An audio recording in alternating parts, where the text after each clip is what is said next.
Gold silver की अगर बात करें तो सबसे ज़्यादा वॉलेटाइल गोल्ड सिल्वर देखने को मिले हैं।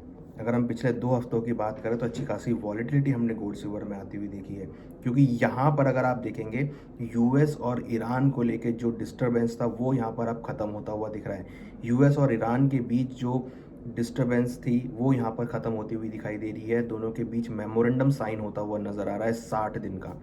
अब इस 60 दिन में ट्रम्प साहब पलटी मारें या जो भी मारें उसकी वजह से मार्केट यहाँ पर वॉल्टाइल होता हुआ दिखाई देगा। मगर ये तो तय है कि अब यूएस और ईरान के बीच में एक 60 दिन का मेमोरेंडम साइन होगा और उसके अकॉर्डिंग मार्केट मूव करता हुआ नजर आएगा। हमने देखा जैसे ही यूएस दोनों के बीच के अनाउंसमेंट हुआ, गोल्ड सिल्वर में रिकवरी देखने को मिली। हालांकि अगर हम मोमेंटम वाइज बात करें तो लास्ट मंथ गोल्ड के भाव इंटरनेशनल मार्केट में करीबन 1.76% गिरे हैं। वहीं अगर आप देखेंगे तो गोल्ड का भाव पिछले महीने डोमेस्टिक मार्केट में करीबन 2.95% इंक्रीज हुआ।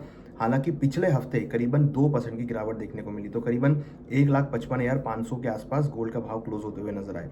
सिल्वर के भावों की अगर बात करें तो अच्छी खासी रिकवरी हमने सिल्वर के भावों में देखी। सिल्वर का भाव ऑलमोस्ट 9% इंक्रीज होता हुआ नजर आया, करीबन 2,66,998 के लेवल पे। वहीं हमने देखा कि सिल्वर के भावों लास्ट वीक भी करीबन 1.5% से ज़्यादा की बढ़ोतरी के साथ बंद होते हुए नजर आए। क्रूड के भाव अगर हम बात करें तो महीने में करीबन 17% गिरे हैं और पिछले वीक करीबन 9% गिरे हैं।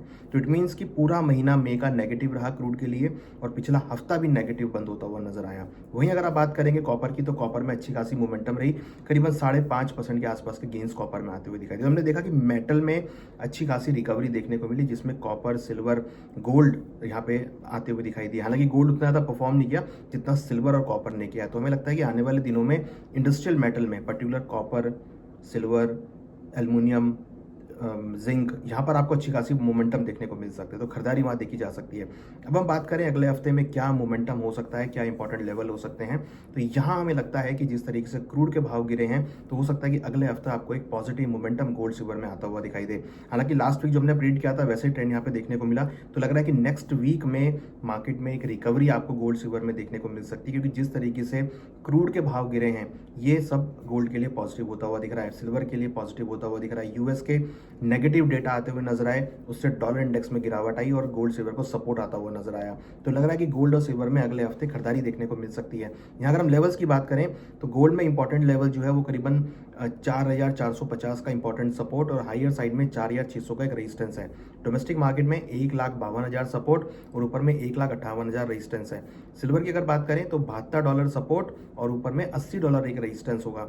वहीं डोमेस्टिक मार्केट में करीबन 2,55,000 सपोर्ट और ऊपर में 2,75,000 रेजिस्टेंस है। तो ये सपोर्ट रेजिस्टेंस लेवल है जो यहाँ पर काम करते हुए नजर आएंगे। क्रूड की अगर बात करें तो 91 के आसपास ब्रेंट चल रहा है, तो यहाँ पर $88 सपोर्ट होगा, ऊपर में करीबन 96 रेजिस्टेंस होगा। तो हमें लगता है कि गोल्ड सिल्वर के भाव अगले हफ्ते एक पॉजिटिव मोमेंटम में आ सकते हैं। कॉपर की अगर बात करें तो करीबन 1348 के आसपास चल रहा है, यहाँ पर इंपॉर्टेंट सपोर्ट 1320 और ऊपर में रेजिस्टेंस 1380 का। तो ओवरऑल अगर आप देखेंगे तो मेटल्स के लिए जो आउटलुक है वो पॉजिटिव होता हुआ दिख रहा है और यहाँ पे रिकवरी देखने को मिल सकती है। लग रहा है कि अगले वीक गोल्ड का भाव ऊपर में 4,580 4,600 तक के लेवल को टेस्ट कर सकता है, मीन्स की 1,58,000 से लेकर 1,60,000 के लेवल को टेस्ट कर सकता है। सिल्वर के भावों में $78 से लेकर $80 तक के लेवल आ सकते हैं, ऊपर में 2,70,000 से लेकर 2,75,000 तक के लेवल देखे जा सकते हैं। तो रिकवरी गोल्ड सिल्वर में आ सकती है। बाय ऑन डिप्स की स्ट्रेटेजी यहाँ पे मार्केट में देखने को मिल सकती है। क्रूड के भाव जब तक नीचे रहेंगे तो गोल्ड सिल्वर में सपोर्ट आता हुआ नजर आएगा और लग रहा है कि जिस तरीके का मेमोरेंडम साइन होता हुआ दिख रहा है, क्रूड के भावों में अगले हफ्ते भी गिरावट देखी जा सकती है और लग रहा है कि क्रूड के भाव 85 से लेकर $88 के बीच के लेवल आ सकते हैं।